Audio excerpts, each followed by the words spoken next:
Sanjay Raut ji, you have 4 minutes.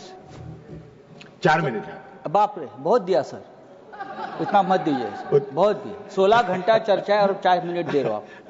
आपके party को जितना दिया आपने लिया होगा। पार्टी की बात छोड़ो, आपने ही दे रहे हैं सर। मैं बहुत संक्षिप्त में अपनी बात रखूंगा जी। पहलगांव में 26 लोगों की हत्या हो गई। कैसे? अब तक सरकार नहीं बता पा रही।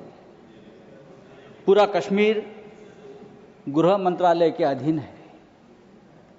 370 हटाने के बाद कश्मीर को केंद्र शासित प्रदेश बना दिया। वहां की पुलिस गृह मंत्रालय का आदेश का पालन करती है। पूरे कश्मीर में आर्म फोर्स एक्ट लगा दिया है। वहां के गवर्नर भी आपके हैं, बहुत मजबूत आदमी है। फिर भी हमला हुआ और हमलावर निकल गए। गवर्नर ने भी अपनी चूक मान्य की है कि ये चूक हो गई है, सुरक्षा में चूक हो गई है। अगर सुरक्षा में चूक हो गई है, 26 लोग मारे गए हैं, सिंदूर उजाड़ दिया है 26 हमारे माता भगिनों का, तो उसकी जिम्मेदारी कौन लेगा और इस्तीफा कौन देगा? जिम्मेदारी लेकर पंडित नेहरू देंगे? नहीं, पंडित नेहरू देंगे या प्रेसिडेंट ट्रंप देंगे या जेडी वांस देंगे? कौन देंगे?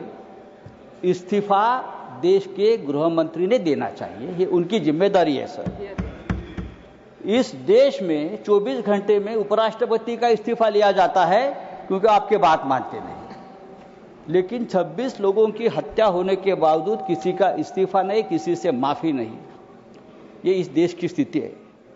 हमारे आदरणीय प्रधानमंत्री अपने आप को ईश्वर के अवतार मानते हैं, उनके भक्त उनको ईश्वर के अवतार मानते हैं। वो भी कहते हैं, उनका कहना है कि मैं समय से पहले समय को भांप लेता हूं, ये ईश्वर की कृपा है। तो क्या ये आतंकवादी पहलगांव में घुसकर 26 लोगों को मारने आने वाले हैं? ये आपने क्यों भाप नहीं लिया? ये हमारे सामने और देश के सामने सबसे बड़ा सवाल है।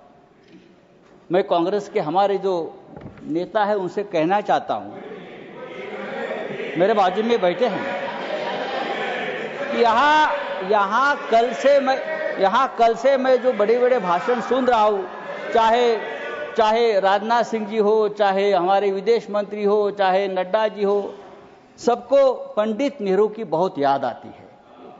पंडित नेहरू हो, सरदार पटेल हो, भूतकाल में बहुत घूमते हैं आप लोग। पंडित नेहरू उन्हें सोने भी नहीं देते और जीने भी नहीं देते। सरदार पटेल की भी याद आती है। मेरा ये कहना है कि नेहरू तो महान थे, लेकिन सरदार पटेल को प्रधानमंत्री न बनाकर हमने एक ऐतिहासिक भूल की है। बात ऐसी है कि नेहरू साहब बहुत ही डेमोक्रेटिक आदमी थे, सरदार पटेल लोह पुरुष थे। अगर सरदार पटेल ऐसे नेता थे जिसने पहली बार आरएसएस पर प्रतिबंध लगाया था। अगर सरदार पटेल जीवित होते और 10 साल, तो ये लोग आज सामने दिखते भी नहीं। आरएसएस को पूरे आज प्रतिबंध लगा देते। समय समाप्त हो रहा है, उनकी विषय पर बोलिए। फेंक देते। समय समाप्त हो रहा है, विषय पर बोलिए। तो आपको पंडित नेहरू का आभार मानना चाहिए कि पंडित नेहरू की वजह से आप यहां बैठे हैं, राज कर रहे हो।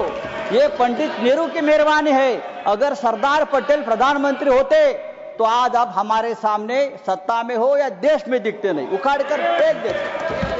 सर नहीं सर, सरकार ने आपका समय समाप्त हो गया। मैंने बोला था आपको, लेकिन आप उलझे हुए थे। मैंने आपको बोला था। सरकार बोल रही है समय समाप्त हो गया आपका। हमारे सामने अब मैं नेक्स्ट स्पीकर बुलाऊंगा। पाकिस्तान हमारे सामने गिड़गिड़ा रहा था, हाथ जोड़कर हमसे रिक्वेस्ट कर रहा था कि सीजफायर कर लीजिए, युद्ध विराम कर लीजिए। अगर युद्ध विराम किया है तो युद्ध विराम के बदले में हमको क्या मिला? आप मुझे बताइए। बात तो पीओके पर होनी थी, आप समाप्त कीजिए, समाप्त कीजिए। धन्यवाद। कम से कम जो कुलभूषण जाधव 15 साल से उस जेल में तड़प रहा है भारत का, उसको तो छुड़ाना चाहिए था। एक बात करनी चाहिए थी, हमारा कुलभूषण जाधव स्पीकर बुला रहा हूं, संजय राउत साहब, आप सीनियर मेंबर हैं, 15 साल से समाप्त कीजिए। तड़प रहा है, उसकी तो मांग होती। हमारे पास से मछुआरे, Shankar Rao Sawant. Nothing will go on record except